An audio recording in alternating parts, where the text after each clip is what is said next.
L'histoire d'Abou Soufiane et du roi de Rome, Héraclius. Il y a bien longtemps, à l'époque où les gens voyageaient pour commercer entre la Mecque et la Syrie, vivait Abou Soufiane ibn Harb, un grand marchand mecquois. Un jour, il partit avec une grande caravane chargée de marchandises, de soie et de parfums en direction de la Syrie pour y vendre ses biens. Mais alors qu'il se trouvait sur le marché, un messager arriva du palais du roi et annonça d'une voix forte: « Le roi des Romains, Héraclius, vous invite à sa cour. Il veut parler d'un homme apparu dans votre pays qui prétend être prophète. » Abou Soufiane se dit alors: « Cet homme ne peut être que Muhammad, fils d'Abdallah. » Abou Soufiane entra dans le grand palais. Les portes étaient immenses et décorées d'or. Des rideaux de soie bleue tombaient du plafond et des gardes en armure se tenaient de chaque côté. Héraclius était assis sur un trône doré, entouré de ses ministres et de ses prêtres. Le roi parla d'une voix calme et majestueuse: « Lequel d'entre vous est le plus proche par le sang de cet homme qui prétend être prophète ?»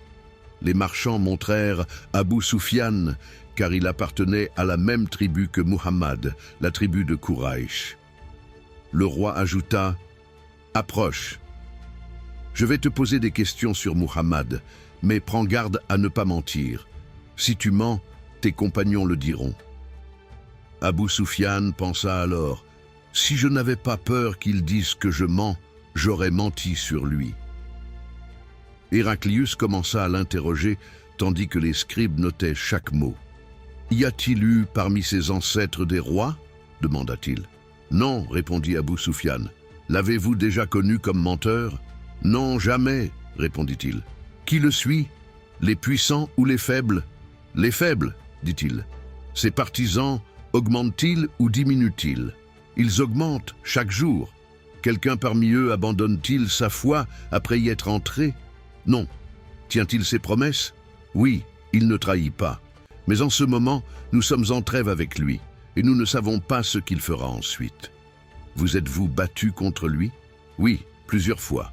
Parfois il gagne, parfois nous gagnons. » Le roi resta silencieux un instant, puis dit doucement: « Si ce que tu dis est vrai, alors ce prophète possédera un jour tout ce que je foule de mes pieds.